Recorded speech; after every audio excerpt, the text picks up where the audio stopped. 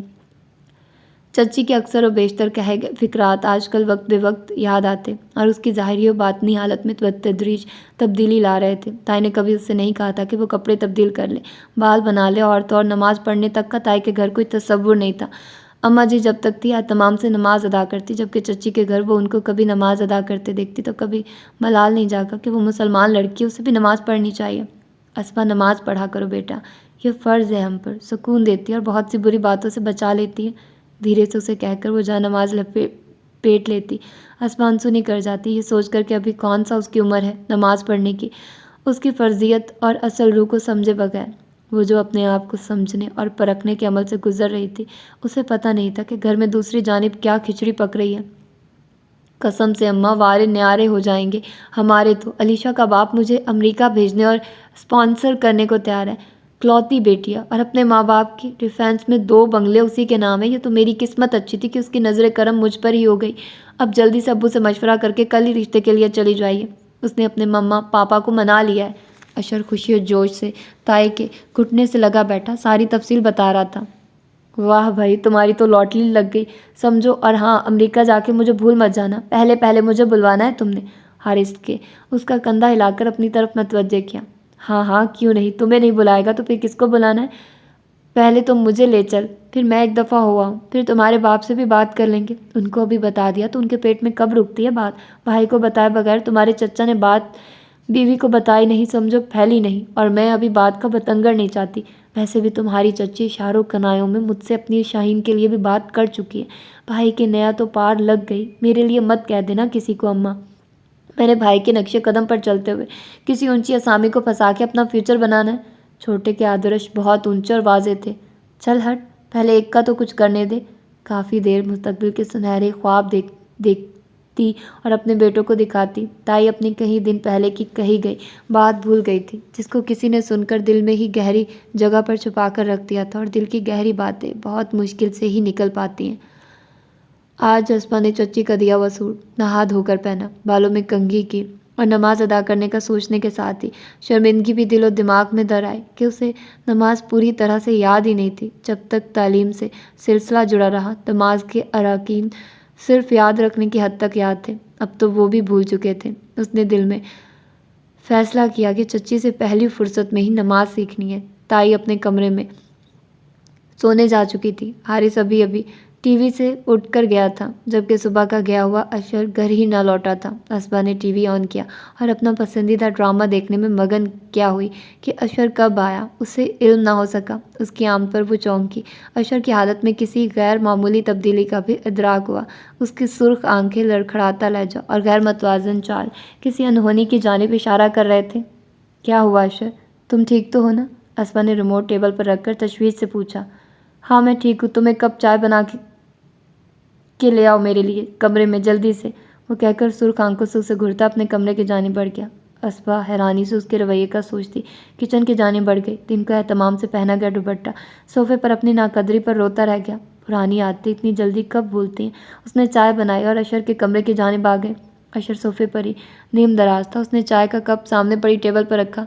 کیا ہوا، خیریت تو ہے نا؟ اشر، تمہاری طبیعت ٹھیک ہے؟ وہ قدرے جھک کر اس کا چہرہ دیکھنے لگی۔ نہیں، سر میں شدید درد ہے۔ اسما، میرا سر دبا دو، اس نے بوجھل آواز میں کہا۔ اسما جلدی سے اس کی پشت پر آ کر اس کے سر کو ہولے ہولے اپنے نرم ہاتھوں سے دبانے لگی۔ چند لمحوں بعد اشر نے اس کا ہاتھ پکڑ کر اسے اپنے پاس بٹھا لیا اور اسما کے ہاتھ کو اپنے ہاتھ میں سہلاتے ہوئے بے حد قریب بیٹھی اسما کو بہت غور سے دیکھنے لگا، ایسے کہ اس کی آنکھوں کی چمک دیکھ کر پورے اعتماد سے اسما اس پر پزل ہو کر پلکیں جھکا گئی۔ اشر، میں اب چلتی ہوں۔ اس نے کپ کپاتے لہجے کا اشر پر الٹا اثر ہوا۔ عجیب بہکے بہکے انداز میں اس کے ہاتھوں نے اسما کے چہرے سے گردن تک سفر کیا۔ اسما، تم کتنی خوبصورت ہو، مجھے پہلے پتہ ہی نہیں چل سکا۔ تھوڑی دیر قبل علیشا کی پارٹی میں پیا گیا مشروب اپنا رنگ دکھا رہا تھا۔ کیا کر رہے ہو اشر، تم ہوش میں نہیں ہو؟ جو ہی اس نے اسما کو گرفت میں لیا، وہ مچلتے ہوئے اپنے آپ اس کی گرفت سے چھڑانے لگی۔ مجھے کب پتا تھا کہ میرے اپنے گھر میں ایسی قیامت سامنے ہے اور میں دنیا کی خاک چھانتا پھر رہا ہوں۔ دست درازی کی کوشش میں وہ پتہ نہیں کیا کیا زیان بک رہا تھا۔ ارے اسما، کیا ہوا؟ تمہارے لیے کون سی نئی بات ہے یہ؟ بشیر سمیت محلے کے کئی لوگوں کو تمہاری قربت سے مستفید ہونے کا موقع ملا ہے۔ پھر تو میں تمہارا اپنا کزن ہوں یار۔ اس کے کانوں میں اس بار جو مدہوش سی سرگوشی اس نے اسبا کو جیتے جی مار دیا تھا، ایسے کہ اس کی مزاحمت ذرا سست پڑ گئی۔ اسی کو غنیمت جان کر اشر نے اس پر پوری طرح قابو پا لیا۔ آج اکیڈمی میں اسے معمول سے زیادہ دیر ہو گئی تھی۔ امتحانوں کا سیزن ہونے کی وجہ سے اکیڈمی ٹائمنگ زیادہ ہو گئی تھی۔ وہ باقی تمام ٹیوشن چھوڑ چکا تھا، جبکہ یہ اکیڈمی اس کے دوست کی تھی۔ سو تھکا دینے والی جاب کے بعد صرف 1 گھنٹہ یہاں پڑھانا تھا، آج آدھا گھنٹہ اوپر ہو گیا تھا۔ امی کی متوقع ڈانٹ سے بچنے کے لیے اپنے پاس موجود چابی سے گیٹ کھول کر اوپر آیا۔ امی کو اپنے انتظار میں جاگتا دیکھ کر شرمندہ ہو گیا۔ کتنی بار آپ کو کہا ہے کہ میرے انتظار میں مت بیٹھا کریں، آج کل روز ہی لیٹ ہو رہا ہوں۔ بس یہی سیشن ہے، اس کے بعد ثاقب سے کہہ دیا میں نے کہ بس یار معاف کر دو، مجھے بہت تھکن ہو جاتی ہے۔ اس نے بھی وعدہ کیا کہ بس یہی سیشن مکمل کرا دو، پھر نہیں کہوں گا۔ اصل میں اتنے عرصے سے اسٹوڈنٹس عادی ہیں تو ایک دم سے ان کو چھوڑنا ان کے لیے مسئلہ بنے گا۔ امی کے سامنے کھانا لا کر رکھنے پر اس نے کئی بار کی بتائی ہوئی تفصیل ایک بار پھر بتائی۔ دونوں ماں بیٹے نے مل کر کھانا کھایا۔ چلو بیٹا اپنے کمرے میں دودھ لے کر آتی ہوں، امی نے بے حد محبت سے اسے کہا۔ بلال سر ہلا کر اپنے کمرے کی جانب بڑھ گیا۔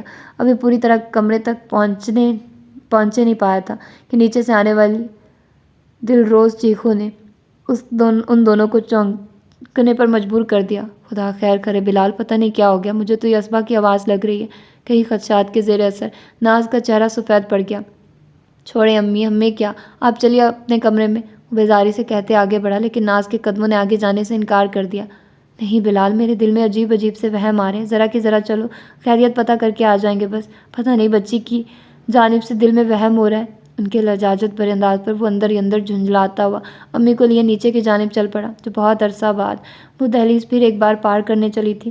تائی کے لاؤنج میں اس وقت ہنگامہ برپا تھا۔ بکھرے بالوں، سوجی آنکھوں والی اسبا، غصے سے چیختا چلاتا اشر، حواس باختہ کھڑی تائی، بیزار کھڑا حارث، اور نیچے کے پورشن سے پے در پے چیخیں سن کر آنے والی چچی شاہانہ اور ان کی بیٹیاں۔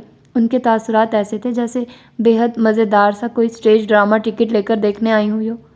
اس لڑکی میں اتنی حیا اور شرم نہیں ہے کہ باہر تو جو کچھ کرتی رہی ہے وہ تو ایک طرف، جس گھر نے اسے اتنے برس اس کو پناہ دی، نہ اس گھر کی عزت کا خیال رکھا، نہ اپنے تایا کا خیال آیا اس کو، بہت بار میرے سے فضول طریقے سے بات کر چکی ہے، فضول حرکتیں تھی۔ آج تو اس نے حد کر دی میرے کمرے میں آ کر، جس بے شرمی سے اس نے بات کی، لڑکا ہوتے ہوئے مجھے شرم آ رہی ہے، آپ کو کیسے بتاؤں۔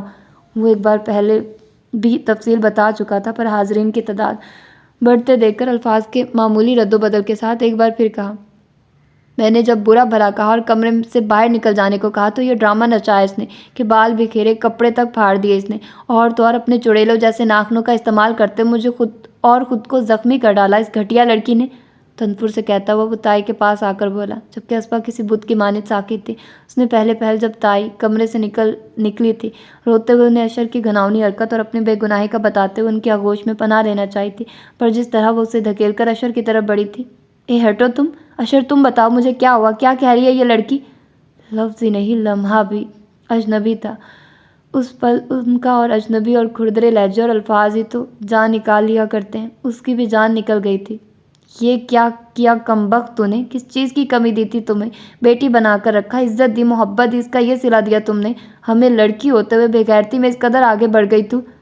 تائی جو جب سے علیشہ کے گھر سے رشتہ کی بات کر کے آئی تھی، تایا سے کہے الفاظ جو انہوں نے اسبا کے بارے میں کہے تھے پر سخت پچھتائی تھی، وہ وقت کو پیچھے کھینچ لانے پر قادر ہوتی تو ایسا کچھ کر چکی ہوتی کہ وہ وقت واپس آتا اور وہ اسبا کو بہو بنانے کی بات تایا کے ذہن میں ہرگز نہ ڈالتی۔ اب جب قدرت نے خود ہی موقع فراہم کیا تھا تو جو کیسے گوا دیتی اسے، اور وقت اور ترکیب کو باہم ملا کر صحیح وقت پر استعمال کرنے کا ہنر تائی سے بڑھ کر بھلا کون جانتا تھا۔